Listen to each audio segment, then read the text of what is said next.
Alright, here's a video on how to change your Cheyenne tattoo machine from the mini plug connector that it comes with to an RCA connector. First and foremost, if you bought your machine directly from Cheyenne and it is under warranty, doing this modification, even though it is simple and in my opinion makes the machine run quite a bit better, it will absolutely void your warranty. So if you're worried about that, I would suggest proceeding no further.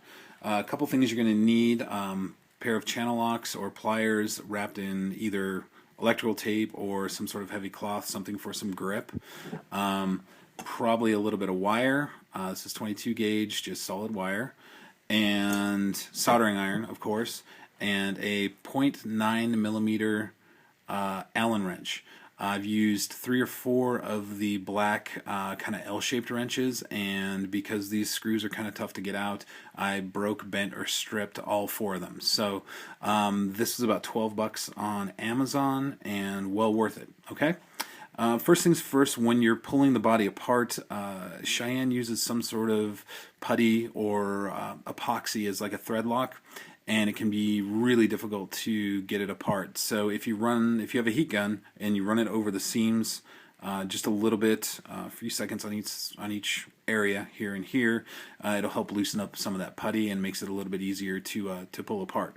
The reason you wrap your channel locks is because you don't want to do that. You don't want to scratch your body, and it doesn't affect how the machine works, but it doesn't look great. So this one's already loose, so go ahead and you start by taking this back cover off, and what you're going to find are 3 little grub screws. You're going to take your 0.9 millimeter Allen key or screwdriver and pull those 3 grub screws out. Basically all they're doing is just holding the connector in place. And 3. Okay. And once that's done, you kind of loosen, your connector is going to be loose. You're going to pull it out this way, and then you're going to unscrew the body. So unscrew that.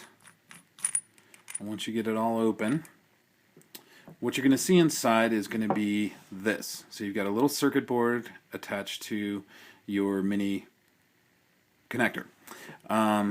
It is soldered to the positive and negative terminals on the motor itself.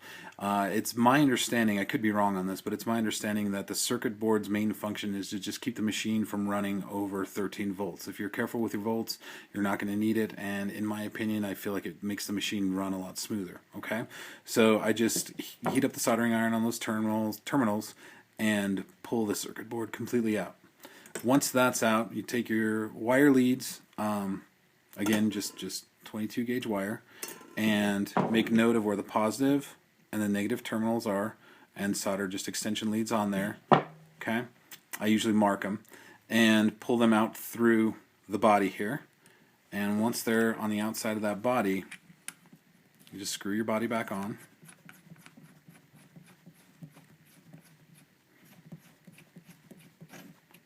Get a little bit tight there. Okay, when you solder, now you're going to have 2 bare wire leads coming out of here. Make sure you have your positive and negative marked, or you're going to have to tear your body apart again.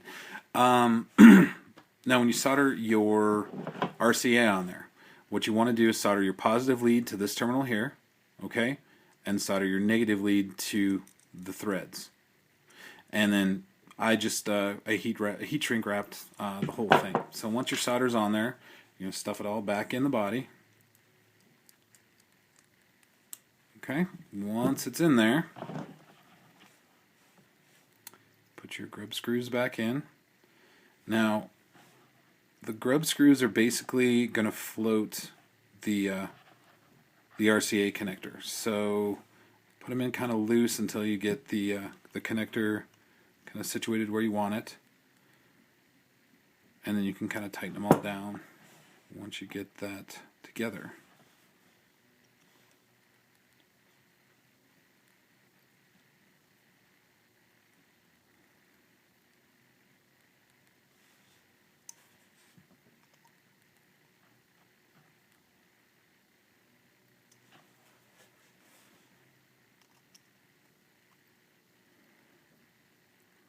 sure that guy down there.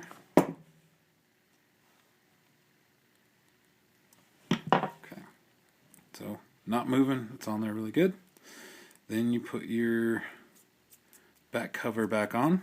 And again, if you're not knocking these machines around and not really rough with them, you shouldn't need much more than a hand tighten to keep the body and the cover on there. I wouldn't recommend wrenching it back down, because if you have to get back in there, it's going to be a royal pain to get back to it. So let's put a cartridge in here, and just a standard RCA cord.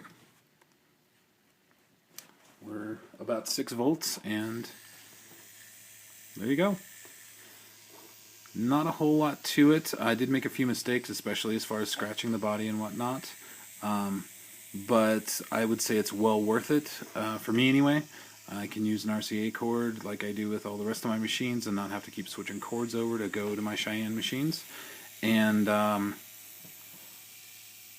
again, I feel like it runs smoother at lower volts with the RCA and the circuit board, or the RCA installed and the circuit board removed.